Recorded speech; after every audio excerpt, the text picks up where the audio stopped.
हर खबर पर होगी आपकी पकड़। डाउनलोड कीजिए एबीपी लाइव ऐप। बिहार चुनावों में वैसे तो कई पुराने राजनीतिक दल इस बार भी अपना दावा ठोक रहे हैं, लेकिन एक राजनीतिक दल पहली बार चुनाव मैदान में उतर रहा है और उसका नाम है प्लूरल्स पार्टी।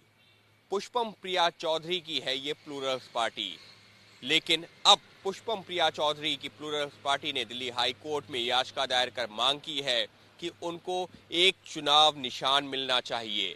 चुनाव निशान भी कौन सा? चुनाव निशान उन्होंने मांग की है कि चेस बोर्ड का चुनाव निशान उनको मिलना चाहिए, जिससे कि प्लूरल्स पार्टी से जुड़े हुए सभी उम्मीदवार उसी चुनाव निशान के तहत चुनाव लड़ सकें। यानी कि प्लूरल्स पार्टी जिन भी लोगों को अपना उम्मीदवार बना रही है वो चेस बोर्ड चुनाव निशान के तहत ही चुनावों में जाएं। प्लूरल्स पार्टी ने दिल्ली हाई कोर्ट में याचिका दायर कर चुनाव आयोग को यह निर्देश देने की मांग की है। याचिका में इसके साथ ही एक और मांग की गई है और वो मांग ये है कि चुनाव आयोग ने प्लूरल्स पार्टी के कई उम्मीदवारों का नामांकन किसी न किसी कमी का हवाला देते हुए रद्द कर दिया है, उनको भी चुनाव लड़ने की इजाजत दी जाए। दिल्ली हाई कोर्ट में दायर याचिका में प्लूरल्स पार्टी की तरफ से कहा गया है कि चुनाव आयोग ने कहा था कि जो भी नई पार्टियां खुद को रजिस्टर करवाना चाहती हैं वो 8 अक्टूबर से पहले सारी प्रक्रिया का पालन करते हुए दिशा निर्देशों को पालन किया जाए और प्रक्रिया को पूरा किया जाए। प्लूरल्स पार्टी का दावा है कि उन्होंने उस प्रक्रिया का पालन किया और जो भी नियम कानून थे उनका पालन करते हुए चुनाव आयोग के सामने आवेदन किया था, लेकिन चुनाव आयोग ने उनका आवेदन स्वीकार नहीं किया, लिहाजा पार्टी के तौर पर उनको मान्यता नहीं दी। इसका खामियाजा ये हुआ कि प्लूरल्स पार्टी से जुड़े हुए जो भी उम्मीदवार हैं वो किसी एक चुनाव निशान पर चुनाव मैदान में नहीं है।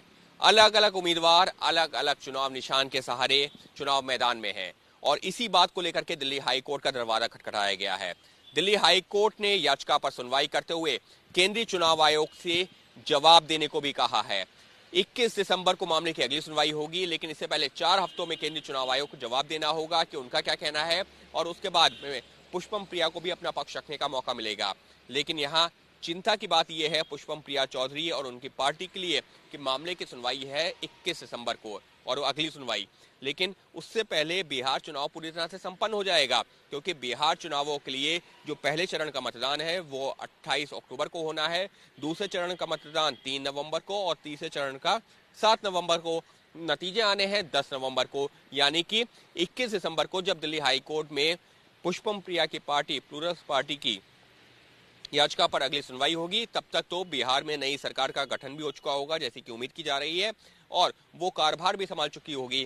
तो ऐसे में पुष्पम प्रिया को बहुत ज्यादा कोई राहत मिलती हुई दिख रही है ऐसा नहीं है और यही बात उनकी चिंता भी बढ़ा रही है। लेकिन कुल मिलाकर के पुष्पम प्रिया चाहती ये है कि वो अपने उम्मीदवारों को एक चुनाव चिन्ह के सहारे जनता के सामने ले जा सकें। लेकिन चुनाव आयोग का नियम साफ है कि अगर पार्टी रजिस्टर्ड है तो उसके उम्मीदवारों को एक चुनाव चिन्ह मिल सकता है उस प्रदेश में, और अगर राष्ट्रीय पार्टी है तो उसके लिए अलग अलग नियम है। लेकिन यहाँ पर तो पुष्पम प्रिया की पार्टी को वो मान्यता ही नहीं मिली और इसी वजह से चुनाव चिन्ह नहीं मिला है और यही चिंता बढ़ा रहा है पुष्पम प्रिया का। तो फिलहाल दिल्ली हाई कोर्ट में याचिका जरूर लगा दी है और इस सबके बीच में जो बिहार विधानसभा चुनाव हो रहे हैं 243 सीटों पर, पुष्पम प्रिया की कोशिश ये है कि अधिक से अधिक सीटों पर अपने उम्मीदवार उतार सकें।